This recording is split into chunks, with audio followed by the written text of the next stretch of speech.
আমি যেখান থেকে এসেছি মদিনা শরীফ সেখানে ফিরে যাওয়া, আমাকে যেতে দেওয়া হোক, আর না হয় পৃথিবীর এমন একটা জায়গা আমাকে যেতে দেওয়া হোক যেখানে কোনো মুসলমান নাই, তোমাদের মতো ইমানদার নাই, তোমাদের মতো মুফতি নাই, তোমাদের মতো হাফেজ নাই, সেখানে আমি গিয়ে আল্লাহ ধর্ম ইসলাম প্রচার করবো। সুবহানাল্লাহ। তেমনি জিয়াদ সে তিনটা প্রস্তাবের কোনো প্রস্তাব কি করলেন না, তিনি গ্রহণ করেন নাই। তিনি চিন্তা করলেন ইমাম হোসেন যদি মক্কা থেকে কুফা থেকে মদিনায় ফিরে যায় তাহলে সেখান থেকে দ্বিতীয়বার এসে হামলা করবে, অন্য কোনো জায়গায় যেতে দেওয়া হলে আমাদের অবস্থা খারাপ হয়ে যাবে, এজিদের মুখোমুখি হলে এজিদ ইমাম হোসেনকে দেখে ভয় পেয়ে যাবে। এজিদ তো আর আওলাদের রাসূল নয়, ইমাম হোসেন তো আওলাদের রাসূল। ঠিক ইমাম হোসেন রাদিয়াল্লাহু তাআলার সামনে যদি এজিদ মুখোমুখি হয়, এজিদের ভিতরে আর প্রাণ থাকবে না, কারণ ইমাম হোসেন এটা যেমন যেমন ইমাম হোসেন না, এটা শেরে খুদার সন্তান ইমাম হোসেন। বড় করে বলুন সুবহানাল্লাহ। যে আল্লাহ সমগ্র যে সমস্ত শক্তিকে পৃথিবীর জমিনে আল্লাহ প্রয়োগ করেছেন তার 3 ভাগের শক্তি সেটা ইমাম আলী মাকাম ইমাম হোসেনের আব্বা জান মওলা আলী শেরে খুদাকে দেওয়া হয়েছিল। বড় করে বলুন সুবহানাল্লাহ। যে শেরে খুদাকে দেখলে যুদ্ধের ময়দান থেকে মানুষ পালিয়ে যেত, যে শেরে খুদাকে রাস্তা দিয়ে আসতে দেখলে মানুষ দূরে সরে যেত, যে শেরে খুদা এক যুদ্ধের ময়দানে খেলা দরজা খুলে নিয়ে ডাল হিসেবে ব্যবহার করেছে। বড় করে বলুন সুবহানাল্লাহ। পরবর্তী সময় সেটা অনেকজন সাহাবায়ে কেরামরা আল দিয়ে সেখান থেকে নামতে পারে নাই। তিনারা বলতেছেন এটা কিভাবে সম্ভব হলো? আলিম দ্বারা খেলা দরজাকে এভাবে ধরে টান দিয়ে হাতে নিয়ে এটা ডাল ব্যবহার করেছেন, হাতের মধ্যে তলোয়ার ছিল। বড় করে বলুন সুবহানাল্লাহ। জুলফিকার ছিল। এজন্য প্রস্তাব গ্রহণ না করে তো এজিদের কাছে তিনি খবর পাঠালেন ইমাম হুসাইনের কারণে আপনার সিংহাসন আর বেশিক্ষণ টিকে থাকবে না, যে কোনো মুহূর্তে যে কোনো প্রকারে ইমাম হুসাইনকে কঠোর হস্ত দমন করতে হবে, না হলে আমাদের কোনো অস্তিত্ব থাকবে না। তো এজিদ কি বলেছেন?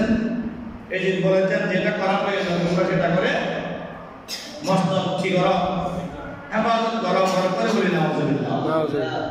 ইমাম হুসাইন রাদিয়াল্লাহু তাআলা আনহু ওনার সন্তান ছিল, হযরত ইমাম হাসান রাদিয়াল্লাহু তাআলার সন্তান ছিল, আরো অনেকগুলো গুণগ্রাহী ছিল, বন্ধু বান্ধব ছিল, যাদেরকে তিনি বলেছেন এই এজিদের বিপাসিত রক্ত পিপাসু যারা আছে তারা আমার রক্তে পিপাসিত হয়েছে। তোমরা একটা কাজ করো, তোমরা যে দিক দিয়ে পারো কি হয়ে যাও, চলে যাও, আমাকে তোমরা এখানে রেখে যাও, আমি এখান থেকে যাব না। তো অনেকে সেদিন অনেক কাফেররা সেদিন চলে গিয়েছিল, কিন্তু ইমাম হুসাইন রাদিয়াল্লাহু তাআলা যারা মহব্বত করে ভালোবাসে এই সমস্ত অনেকগুলো আওলাদের রাসূল ব্যতীত অনেকগুলো কাফেররা ইমাম হুসাইনের সাথে ছিল। বড় করে বলুন সুবহানাল্লাহ। তারাও সেদিন ইমাম হুসাইনের জন্য কি করেছেন? প্রাণ ত্যাগ করেছিলেন। দিন ধর্মের কথা চিন্তা করেন না, আগে চিন্তা করেছেন যিনি নেতৃত্ব দিচ্ছেন, যিনি বেঁচে আছেন আলে বাইতে রাসূল, যিনি 51 বছর বয়সেও যার একটা চুল দাড়ি পর্যন্ত সাদা হয় নাই, বাদরি কাটা চুল ছিল, লম্বা সুন্দর দাড়ি ছিল, মাথায় পাগড়ি, গায়ে জুব্বা ছিল, এমন একজন নেতার নেতৃত্বকে ছেড়ে তারা যেতে পারে নাই। তারা বলেছেন আপনি যদি শাহাদাত বরণ করেন আমরাও আপনার পূর্বে শাহাদাত বরণ করে আপনাকে শাহাদাতের পথ মুক্ত করে বরণ করে। সুবহানাল্লাহ। হযরত ইমাম হুসাইন রাদিয়াল্লাহু তাআলা সেদিন কারবালার জমিনে একজন সেনাপতি ছিল। ওই সেনাপতি ইমাম হুসাইন রাদিয়াল্লাহু তাআলা আনহুর বিরুদ্ধে যুদ্ধ করার জন্য জিয়াদ জগন্নাথকে দিলেন, অর্ডার দিলেন যে যুদ্ধ করো। ইমাম হুসাইন রাদিয়াল্লাহু তাআলা আনহুকে কঠোর হস্তে দমন করো। সেদিন হানি ইমাম হুসাইনের কাছে আসলেন। ইমাম হুসাইন হানিকে থেকে বললেন, এই হানি শোনো, আজকে কারবালার জমিনে দুইটা দল বিভক্ত হচ্ছে, দুইটা দল ভাগ হচ্ছে। একটা দল হচ্ছে জান্নাতি দল, আর একটা দল হচ্ছে জাহান্নামীদের দল। আর আমি হচ্ছি জান্নাতের যুবক নারীদের সরদার ইমাম আলী মাকাম ইমাম হোসেন রাদিয়াল্লাহু তাআলা। আমি তুমি কিভাবে জান্নাতি সরদারের দলের বিরুদ্ধে যুদ্ধ করবে? একথা বলতে দেরি নাই। আমি সেনাপতির পদ ত্যাগ করে কয়েকজন সন্তান নিয়ে আল্লাহু আকবার বলে ইমাম হোসেনের হাতে হাত থেকে বায়াত গ্রহণ করে সর্বপ্রথম এই সেনার বিরুদ্ধে যুদ্ধ আরম্ভ করলেন।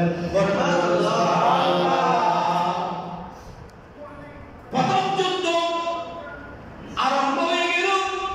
হযরত আলী রাদিয়াল্লাহু তাআলা এদিন সেনাদের বলল, দেখো তোমাদের সেনাপতি আমি, তোমাদের চোখের সামনে আমি জান্নাতের কাছে চলে যাচ্ছি। চাইলে তোমরা জান্নাতের নৌকার মধ্যে আরোহণ করো, চাইলে তোমরা জান্নাতি দলের সাথে সংযোগ স্থাপন করতে পারো। টাকার লোভে, বিভিন্ন সম্পদের লোভে, সেদিন সেনাপতি হওয়ার লোভে, গভর্নর হওয়ার লোভে আব্দুল্লাহ ইবনে সাদ সবাইকে নিয়ে ইবনে জিয়াদের পরামর্শ করে হযরত হানি রাদিয়াল্লাহু তাআলার বিরুদ্ধে যুদ্ধ করে হযরত হানি রাদিয়াল্লাহু তাআলাকে একেবারে জমিনে প্রথম শহীদ করে দিলেন। ইন্না লিল্লাহি ওয়া ইন্না ইলাইহি রাজিউন। প্রথম শহীদ হানি রাদিয়াল্লাহু তাআলা। তিনি বললেন, না, আমি কিভাবে আল্লাহর রাসূলের বিরুদ্ধে যুদ্ধ করব? সম্ভব না। এভাবে করতে করতে হযরত ইমাম হাসান রাদিয়াল্লাহু তাআলা তিন সন্তান যুদ্ধের ময়দানে যুদ্ধ করেছেন, শহীদ হয়েছেন। হযরত ইমাম আলী আকবর রাদিয়াল্লাহু তাআলা, হযরত ইমাম হুসাইন রাদিয়াল্লাহু তাআলার সন্তান। আলী আকবর রাদিয়াল্লাহু তাআলা কেমন সন্তান ছিলেন? সাহাবায়ে কেরাম যখন রাসূলকে দেখার কোনো ইচ্ছা জাগতো, অনেকদিন রাসূলকে দেখি না, রাসূলের প্রতিচ্ছবি দেখার জন্য মক্কায় চলে আসতেন। হযরত ইমাম হুসাইনের ঘরে আসতেন। ইমাম আলী আকবরকে তারা দেখে রাসূল দেখার স্বাদ মিটাইতেন। সুবহানাল্লাহ।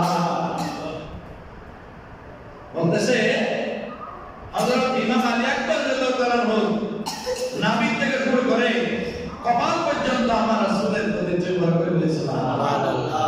সে সন্তান বাবাকে বলল, বাবা আমাকে অনুমতি দাও, যুদ্ধের ময়দানে যাব। ইমাম হোসেন বললেন, না বাবা, তুমি যুদ্ধের ময়দানে যাও না। তিনি বললেন, না, আমাকে আপনি বাধা দিবেন না।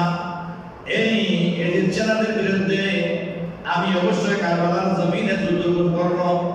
হযরত ইমাম আলী আকবর রাদিয়াল্লাহু তাআলাকে সাজিয়ে গুছিয়ে সুন্দর করে গোলার মধ্যে আরোহণ করে দিলেন। যাও বাবা, যুদ্ধের ময়দানে যাও। সমস্ত শহীদেরা হাউজে কাউসারের পানি পান করেছে, জান্নাতের শরবত পান করেছে। তুমি যাও যুদ্ধের ময়দানে জান্নাতের শরবত পান করে জান্নাতি অধিবাসী হয়ে যাও। সুবহানাল্লাহ। কারণ ইমাম হুসাইন জানেন এই সামান্য ভক্ত জনের মধ্যে তাদের প্রায় 10,000-এর 22,000 উপর সেনা, যুদ্ধাস্ত্র, বিভিন্ন যুদ্ধের বিভিন্ন কৌশলের জিনিসপত্র সবগুলোই তো আছে। তো এই ওনাদের কাছে তেমন কিছু নাই, শুধু আত্মরক্ষার জন্য তরবারি আছে আর ঘোড়া আছে। তরবারি তখন আত্মরক্ষার জন্য ছিল, থাকতো সবসময়। এখন যারা ধনী ব্যক্তি নিজেদের আত্মরক্ষা করার জন্য তারা পিস্তল রাখে, লাইসেন্স করে। কিসের জন্য? আত্মরক্ষার জন্য। তখন আত্মরক্ষা হয়তো কি দিয়ে? তলোয়ার দিয়ে। তিনি যুদ্ধের ময়দানে করতে করতে করতে করতে করতে করতে এই সেনাকে পশুর মতো, পশুর পাতা যেরকম কাঠের কাটতেছেন, হঠাৎ পানির বিপাশা দেখেছি। পানির জন্য বিপদে রাখলো। আলী আকবর রাদিয়াল্লাহু তাআলা যুদ্ধের ময়দান থেকে দৌড়ে আসতেছেন তাবু দিকে।